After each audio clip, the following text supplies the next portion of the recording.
नमस्कार, स्वागत है आपका द न्यूज लॉन्चर पर। मैं हूं अशोक वानखड़े, लेकर आया हूं आपका अपना कार्यक्रम डायरेक्ट हिट।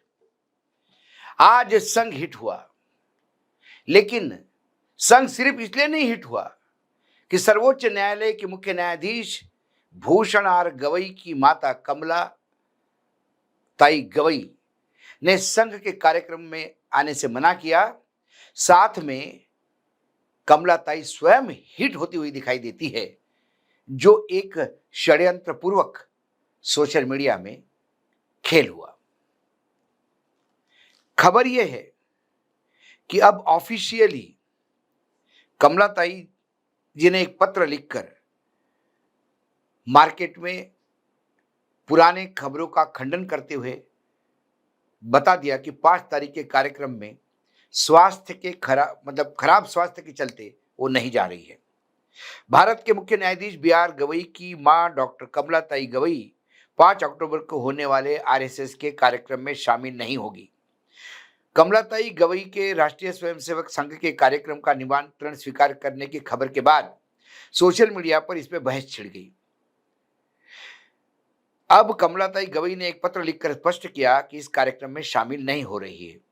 ये स्वयंसेवक संघ का निमंत्रण पत्र है, आप स्क्रीन पे देख सकते हैं, जिसमें कमला ताई गवई को मुख्य अतिथि बताया गया था। प्रमुख वक्ता नंद कुमार जी है। जगह ये सब पूरा पत्र, इनविटेशन कार्ड आप देख सकते हो। उसके बाद कमला ताई गवई के नाम से एक हस्तलिखित पत्र वायरल होने के बाद उनके बेटे राजेंद्र गवई ने स्पष्ट किया कि वह पत्र उनका नहीं था। कमला ताई गवई ने कहा कि वो पत्र किसी ऐसे सोशल वर्कर ने लिखा होगा जो हो सकता है उनके परिवार के करीब भी हो, पर उस पत्र पे कोई टिप्पणी करना नहीं चाहती। उन्होंने अपने पत्र में लिखा, कुछ लोग 5 अक्टूबर को होने वाले कार्यक्रम के सिलसिले में आए थे। हम सबको सद्भावना रखते हैं, इसलिए हमने सबका स्वागत किया। हमारे मन में सबके प्रति मित्रता का भाव है। उन्होंने कहा कि जब उनके इस कार्यक्रम में हिस्सा लेने संबंधी खबर प्रकाशित हुई तो शुरू में आलोचना होने शुरू हो गई। वे पत्र में आगे लिखती है कि मैं पत्र मराठी में वो भी पढ़ के दिखाऊंगा आपको। हमने अपनी पूरी जिंदगी आंबेडकर के विचारों के लिए समर्पित कर दी। दादा साहब गवई ने भी अपनी पूरी जिंदगी इसी काम में समर्पित कर दी। इसलिए जरूरी है कि अपने विचारों को किसी दूसरे विचारधारा वाले लोगों के मंच पर पेश किया जाए। ऐसा करने के लिए शेर जैसी साहस की जरूरत होती है और बड़ा कलेजा चाहिए। दादा साहब जानबूझकर ऐसे मंच पर जाते थे और वंचित वर्गों के लोगों की समस्याएं उठाते थे। उन्होंने संघ के कार्यक्रम में भी हिस्सा लिया, लेकिन कभी भी हिंदुत्व को कबूल नहीं किया। उन्होंने आगे लिखा कि इस पूरे विवाद के कारण वो बेहद दुखी है और उनकी ज्यादा उम्र होने के कारण लगातार डॉक्टर की निगरानी में है। इन सारी वजहों के कारण वो 5 तारीख को कार्यक्रम में हिस्सा नहीं ले रही है। ये पत्र है, ठीक है। अब उनका जो पत्र है, मैं आपको पत्र भी दिखा देता हूं। ये पत्र आप स्क्रीन पे देख सकते हैं जो उन्होंने लिखा। डॉक्टर कमला आर गवई, माजी प्राचार्य, तक्षशिला महाविद्यालय अमरावती, लेडी गवर्नर बिहार, सिक्किम, केरल, विपासना वरिष्ठ आचार्य। बंगले का नाम है कमल कृष्ण, 44 कांग्रेस नगर अमरावती, पिन कोड 444606 महाराष्ट्र। पत्र की दिनांक है 1/10/2025। मराठी में पत्र है, मैं पढ़ के सुनाता हूं। हिंदी में उसका अनुवाद आपने जो जिस्ट था वो मेरे प्रारंभिक उसमें सुन ही लिया। दिनांक 5 ऑक्टोबर 2025च्या कार्यक्रमानिमित्त एक पत्र समाज माध्यमाच्या वर्तमानपत्रामध्ये प्रकाशित झाले आहे। ते पत्र आमच्या कुटुंबाशी स्नेह असलेल्या कोणीतरी बांधवाने लिहिले असावे, त्यात मला जास्त बोलायचे नाही। एक पत्र सोशल मीडिया पे है, उसके बारे में मैं ज़्यादा बोलना नहीं चाहती। 5 अक्टूबर के लिए आगे वो लिखती है मराठी में, 5 ऑक्टोबर 2025ला होणाऱ्या कार्यक्रमासाठी तारीख देण्याची माझ्या ओळखीतले काही लोक आले होते। आमच्या सर्वांना मंगल भावना आणि मंगल कामना असतात, त्यामुळे आम्ही सगळ्यांचं स्वागत करतो। आमचा मैत्री भाव, बंधुभाव हा सर्वोपरि है। मेरे पास कुछ लोग आए थे इनवाइट करने, मैं सभी का स्वागत करती हूँ क्योंकि बंधुत्व ये हमारा नेचर है। हम जो भी घर में आते हैं उनका स्वागत करते हैं। लेकिन जब इस कार्यक्रम के बारे में जब मैं मैं मुख्य अतिथी के तौर पे जाने वाली हूँ जब ये पता पडा. परंतु कार्यक्रमाचे वृत्त प्रसिद्ध माध्यमावर अनेक माझ्यावर नव्हे तर स्मृतिशेष दादासाहेब गवई यांच्यावरही सुद्धा टीके नव्हे तर दोषारोपण केले. आम्ही पण आंबेडकरी विचारधाराला वाहून घेतलेले आहे. दादासाहेब गवई यांचे जीवनच तर आंबेडकरी विचार चळवळीला समर्पित होते. दुसऱ्यांच्या मंचवर जाऊन आपले विचार मांडणे गरजेचे असतात. त्यासाठी धाडस लागतं, सिंहाचं काळीज लागतं. दादासाहेब जाणून बुजून अशा विचार मंचावर जायचे, तेथे वंचितांचे प्रश्न मांडायचे, हा त्यांच्या धोरणाचा भाग होता. आपल्याशी असहमत असलेल्यांचीही ते भूमिका ऐकायचे आणि त्यांचे मन जाणून घ्यायचे. ते संघाच्या कार्यक्रमाला पण गेले. त्यांनी हिंदुत्व कधी स्वीकारलं नाही. त्यांनी समता, स्वातंत्र्य, बंधुत्व, न्याय आणि वैज्ञानिक दृष्टिकोन याच्यावरच भाषण केले. उन्होंने कहा कि वो संघ के भी कार्यक्रम में गए थे, लेकिन उन्होंने हिंदुत्व थोड़ी स्वीकारा था.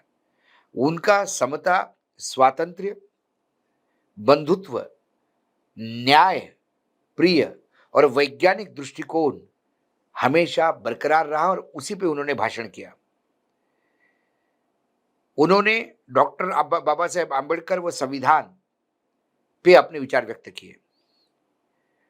मैं उस मंच पे जाती, मी त्या विचार मंचावर गेले असते तरीही आंबेडकरी विचार आणि विपासनाच मांडली असती.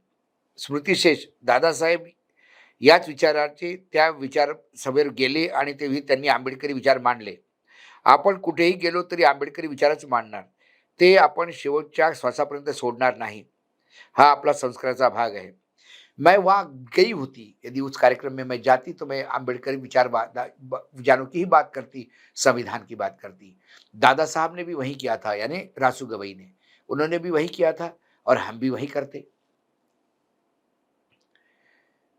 मी त्या मंचावर गेले असते तरी आंबेडकरी विचार. उसके बाद उन्होंने आगे कहा,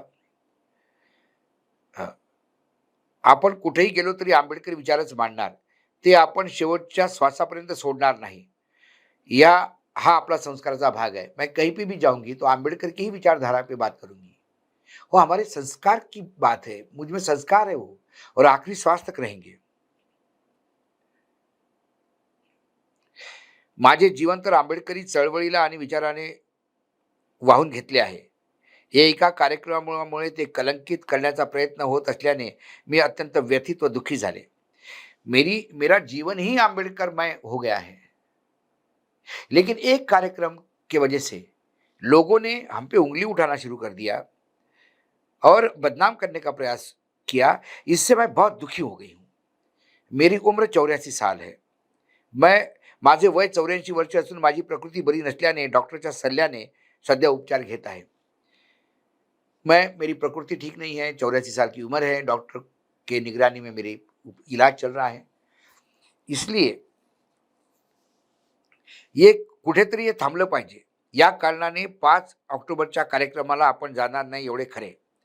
आता विसाव्याचे क्षण, भरून येतं मन, धरून येतं मन. आखिरी 2 लाइन बहुत महत्वपूर्ण है. कुठेतरी थांबलं पाहिजे, कहीं ना कहीं ये रुकना चाहिए. मैं उस कार्यक्रम को नहीं जा रही हूं, स्वास्थ्य का हवाला देती हुई. आता 20वेचे क्षण. अब समय आ गया है कि मैं आराम कर लूं. मन भरून येतं, भरून येतं मन, भरून येतं मन. मेरा दिल पूरा भर के आया है. इमोशनल होके कहती है. एक अच्छा चांस, एक मंच पर, जिस मंच पर मनुस्मृति को मानने वाले लोग हो, उस मंच पर संविधान की बात करने के लिए शेर का जिगरा चाहिए और उस शेरनी के पास था. इसीलिए उन्होंने आमंत्रण स्वीकार किया था. ये आमंत्रण रासू गवई ने स्वीकार किया था. राजेंद्र गवई ने फोटो पोस्ट करके बोला कि ये संघ चालक के पास में खड़े होकर हमारे पिता ने ललकारा है. रासू गवई को मैं व्यक्तिगत रूप से जानता हूं. मेरे व्यक्तिगत पारिवारिक संबंध थे. अक्रॉस द पार्टी लाइन जितने इतने संबंध थे कोई सोच नहीं सकता. अटल जी और रासु गवई में बेहतरीन दोस्ती थी, लेकिन अटल जी की सरकार एक वोट से गिर गई, लेकिन रासु ने वो वोट नहीं दिया, क्योंकि उनकी प्रतिबद्धता आंबेडकरी विचारधारा से की थी और वो मानते थे कि बीजेपी और आंबेडकर एक विचार हो नहीं सकते। उस कमलाताई जिन्होंने पूरा जीवन रासु गवई के साथ बिताया हो और रासु गवई के सानिध्य में वो तब के आंबेडकरी मूवमेंट विचारक बनी हो, ऐसे पे एक टूल किट के तहत ये पत्र वायरल हुआ। कौन थे वो? क्या ये आरपीआई के अंदर की झगड़े थे, या गवई परिवार के प्रति जो लोग आकस रखते हैं या द्वेष रखते हैं या जलन रखते हैं, उन्होंने इस का उपयोग किया? क्या इस टूल किट में कई बड़े बड़े यूट्यूबर्स भी आ गए? क्योंकि उस पत्र को, वो पत्र जब हमारे पास आया, हमारे यहां भी आया, हमारे ऑफिस में भी क्या हुआ कि इतना बड़ा पत्र है, जिस पत्र में बिल्कुल लताड़ा गया संघ को। मैंने कहा कि ये गवई परिवार की भाषा हो ही नहीं सकती। कमलाताई जी को मैं जानता हूं, ये उनकी भाषा हो ही नहीं सकती। उसके बाद जब राजेंद्र गवई का स्टेटमेंट आ गया कि ये पत्र फेक है, वो पत्र भी देख लीजिए आप, आपको दिख जाएगा फेक पत्र। उस फेक पत्र पे ओरिजिनल समझ के राजेंद्र गवई का स्टेटमेंट आने के बाद कई यूट्यूबर्स ने इस पे कार्यक्रम किए, व्यूज लेने का प्रयास किया, सेंसेशन बनाने का प्रयास किया। कुल मिला के उनके इन सेंसेशन में एक परिवार, गवई परिवार, खासकर रासु गवई और कमलाताई गवई, जिन्होंने आंबेडकरी विचारधारा को अपने आप को पूरा जिंदगी दे दी, रासु गवई का तो स्वर्गवास हो चुका है, लेकिन उनके ऊपर अब कीचड़ फेंकने का काम ये टूल किट के तहत दुर्भाग्य रूप से कुछ यूट्यूबर्स भी थे। कमलाताई नहीं जा रही है, इससे आंबेडकरी मूवमेंट का नुकसान हुआ। एक बड़ा मंच जहां आंबेडकरी विचारधारा को जगह मिलती और कमलाताई खुल के बोलती। मैं हमेशा कहता हूं, जब प्रणब मुखर्जी को इनविटेशन मिला दशहरे के, और पूरे देश में हंगामा, कांग्रेसी चिल्ला रहे कि क्यों जा रहे दादा, मैंने बोला जाने दो। वहां जाके दादा संघी नहीं हुए, दादा ने अपनी विचारधारा बड़े जोर शोर के साथ उस मंच पे रखी। उसके पहले मोहन भागवत जी खुद कहे कि ना प्रणव दा यहां आने से हम संघ छोड़ देंगे, ना वो यहां आने से वो संघ के स्वयंसेवक होंगे। ये तो विचारों का आदान प्रदान है। लेकिन एक टूल किट राजनीति कितने ऊंचे लेवल पे आई, मैंने इसलिए कहा इसमें संघ ही हिट नहीं हुआ कि संघ के कार्यक्रम से मुख्य अतिथि चले गए। हिट आंबेडकर विचारधारा हो गई, हिट गवई परिवार हो गया, खासकर कमलाताई गवई, जो नहीं होना चाहिए था। आज डायरेक्ट हिट में इतना ही। कल फिर आता हूं किसी विषय के साथ, तब तक के लिए नमस्कार। देखते रहिएगा द न्यूज लॉन्चर।